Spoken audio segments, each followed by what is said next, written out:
The world thinks it already knows Yemen, a name that appears in headlines beside images of war, hunger, and loss, a place reduced to numbers, reports, and breaking news banners that disappear as quickly as they arrive. For many, Yemen exists only as a tragedy, something distant, something damaged, something already understood. But what if that version of Yemen is incomplete? What if behind the noise of conflict there exists another Yemen?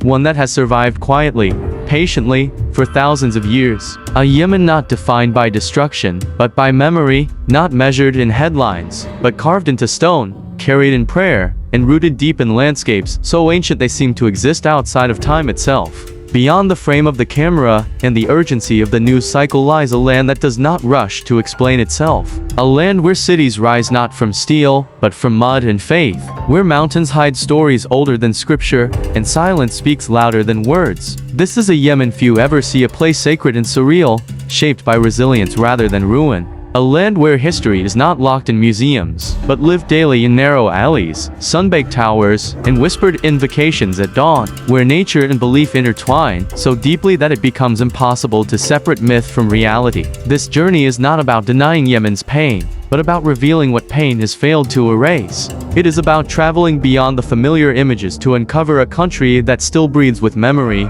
devotion, and survival. From islands that feel borrowed from another planet, to desert temples buried beneath centuries of sand, to cities built not to conquer space, but to preserve meaning, Yemen holds a story far richer and deeper than the one most of the world has been told.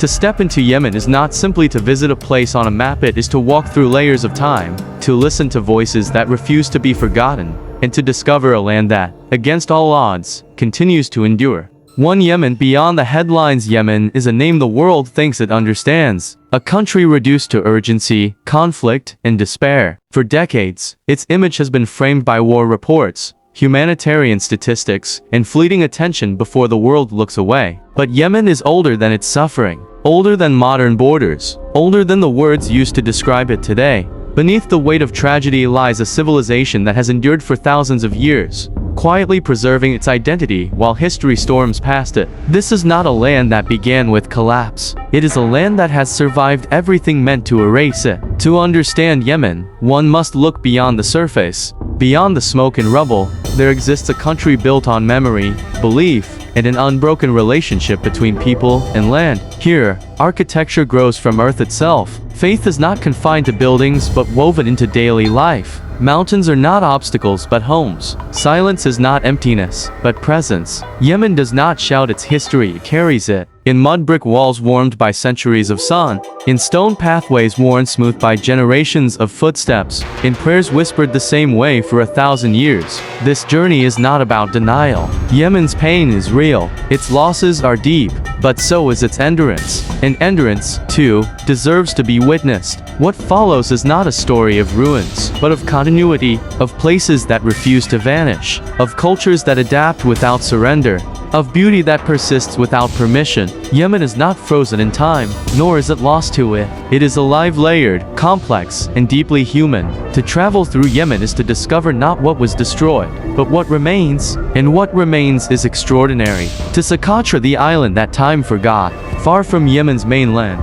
adrift in the Arabian Sea, lies Socotra, an island so unfamiliar it feels unconnected to the world we know. Isolation shaped this land not as an absence, but as a gift. For millions of years, Socotra evolved alone, untouched by the migrations and transformations that reshaped the rest of the planet. The result is a place where nature followed its own rules, creating life found nowhere else on Earth. The landscape feels otherworldly. Jagged limestone plateaus rise above drifting clouds. Valleys stretch silent and vast, and standing like ancient sentinels are the dragon's blood trees, umbrella-shaped giants that seem drawn rather than grown. Their thick trunks and wide crowns are not decorative but deliberate, designed to capture mist from the air itself. In a land where rain is rare, survival comes from fog, patience, and adaptation. Local legends say these trees were born from the blood of a fallen dragon, wounded in a battle older than memory. When the bark is cut, it still bleeds red resin used for centuries in medicine, ritual, and protection.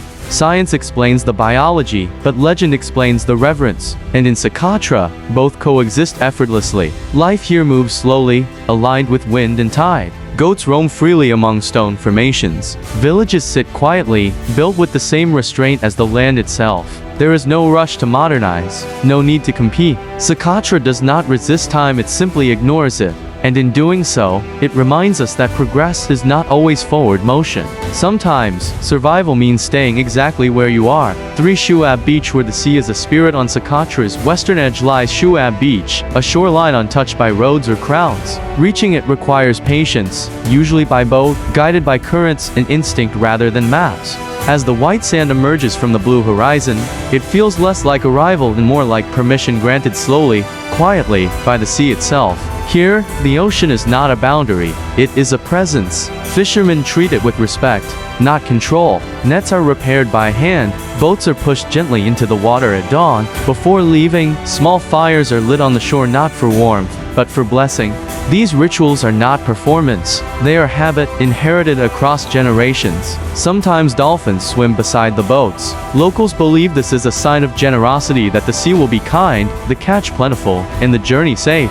Whether myth or intuition, the belief shapes behavior. Fishing here is not extraction, it is relationship. There are no resorts, no music, no signs. Only wind, water, and long stretches of silence broken by waves. Shuab Beach exists beyond commerce, beyond spectacle. It survives because it is respected, and in that respect lies its power. This place reminds us of a time when humans did not dominate nature, but negotiated with it. When survival depended not on technology, but understanding. Shuab Beach does not ask to be remembered. It simply continues to exist unchanged, patient, and alive. From Marib, where myth turned to stone, in Yemen's desert heart, where heat bends the horizon and silence stretches endlessly, stand the remains of Marib, a city once central to one of Arabia's greatest civilizations. Beneath centuries of sand lay the Maram Bilqis, the sacred temple of the ancient kingdom of Saba.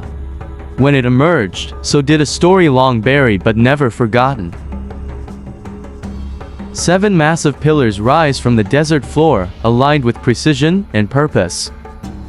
Weathered by time, they remain unbroken, as if still supporting a world that once revolved around them. Local tradition names this place after the Queen of Sheba, a ruler woven equally from history and legend.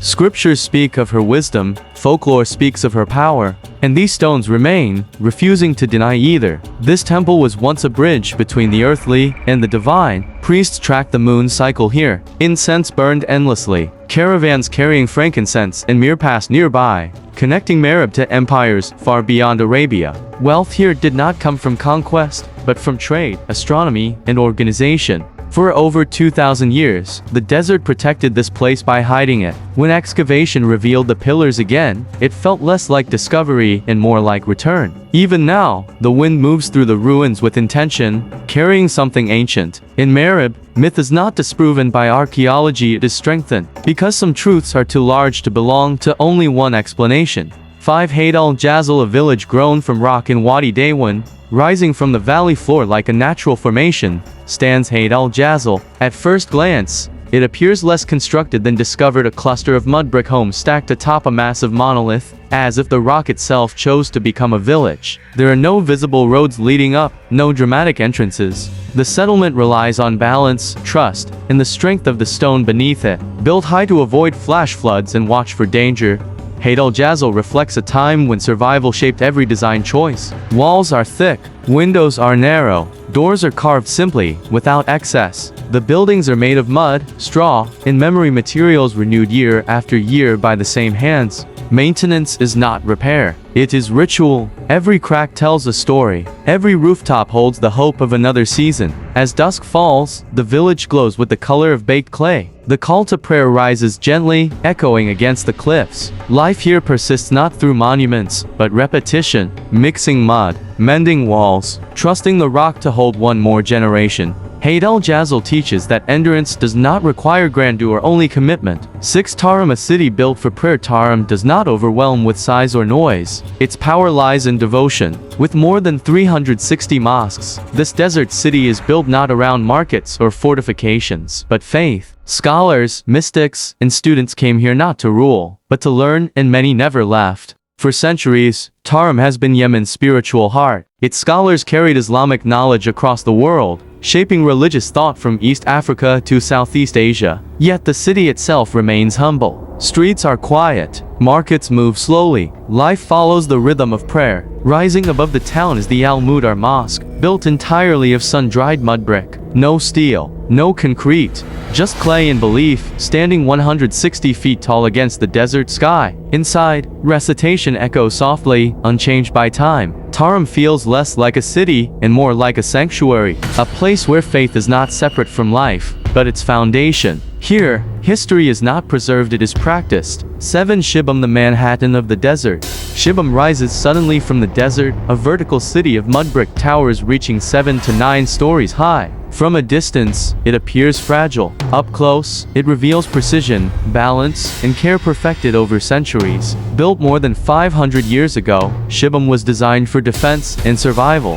Homes rise upward, not outward. Narrow streets create shade. Buildings lean toward one another, sharing shadow and strength. Each structure depends on the next. The secret to Shibam's survival is maintenance. Walls are replastered regularly. Damage is addressed immediately. Here, preservation is a collective responsibility. To care for the building is to care for history itself. Despite floods and conflict, Shibam endures, not because it is strong, but because it is loved. Mud, when shaped by memory and discipline, has proven capable of outlasting empires. 8 Siyun Palace, power pressed from mud. In contrast to Shibam's restraint, Siyun Palace stands as a declaration. Whitewashed and monumental, it was once the political heart of the Kathiri Sultanate. Built entirely from mud brick, it dominates the surrounding town with quiet authority. Inside, arched corridors and painted ceilings reveal a world of governance and ceremony. Today, it functions as a museum, but its walls still hold the rhythm of decisions once made here. Treaties signed, power exercised, history shaped. Siyun Palace proves that even Earth can project authority when shaped with intention. It is not merely architecture, it is memory given form. 9 Al-Hayyara and Jabal Haras. Living with the mountain high in Yemen's western highlands, villages cling to mountains as if grown from them. Al-Hayyara and the peaks of Jabal Haras are not places humans conquered, but places they negotiated with. Stone homes rise directly from cliffs. Terraces carve green steps into impossible slopes. Every wall follows the mountain's logic, not human ambition. Life here is shaped by elevation. Mist replaces rain. Paths replace roads. Silence replaces noise. From above, the villages appear suspended between earth and sky. From within, they feel protected, cradled by stone. For centuries, these heights offered safety from invasion and independence from empire. Isolation became strength. Community became survival. Farming here is an act of patience. Each terrace holds soil carried by hand. Each harvest is earned slowly. At sunset, clouds roll beneath the villages, turning homes into islands floating in light. In Haras, the mountain is not an obstacle. It is a partner. 10 Zabid. Knowledge on the edge of silence. Once one of the greatest centers of Islamic learning, Zabid now stands quiet.